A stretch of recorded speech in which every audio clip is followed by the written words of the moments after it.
Yan, magandang araw mga boss. May mga available po tayong blades galing Pangasinan. Meron tayong 10 pirasong mini itak Tagalog, tsaka 5 pieces ng camp knife. Ayan, pakita ko lang. Yan, yung kaluban niya, mahogany.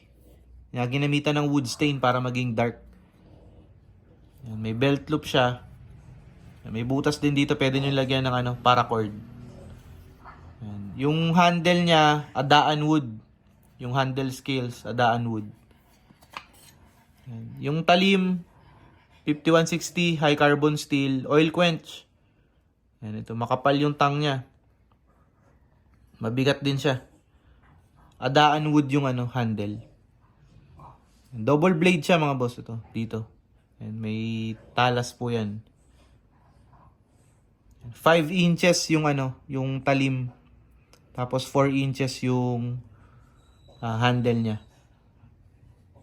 May cut test to. Check nyo yung bandang dulo ng video natin. I-edit ko na lang. May cut test siya. May 5 pieces tayo nito. Baka magustuhan nyo mga boss. Ayan. PM nyo lang po ako. Tapos, yung natin, mini itak Tagalog.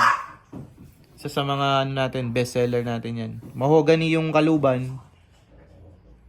Yan, may belt loop siya. Sa natin.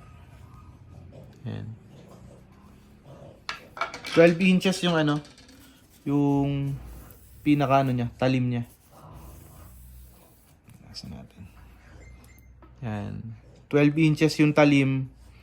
Tapos 6 inches naman yung handle niya. Yan yung kapal niya. 5160 high carbon steel din yung talim.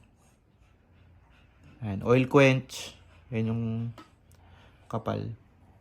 Stainless yung handguard tsaka ferrule niya. Nakapin yung tang. Kamagong naman yung handle nito. Yan, meron tayong 10 peraso nito. PM lang mga boss. Sa mga interesado po, pwede na natin i-ship yan. Nag-ship po tayo nationwide via JNT or Lalamove po kung within Metro Manila kayo.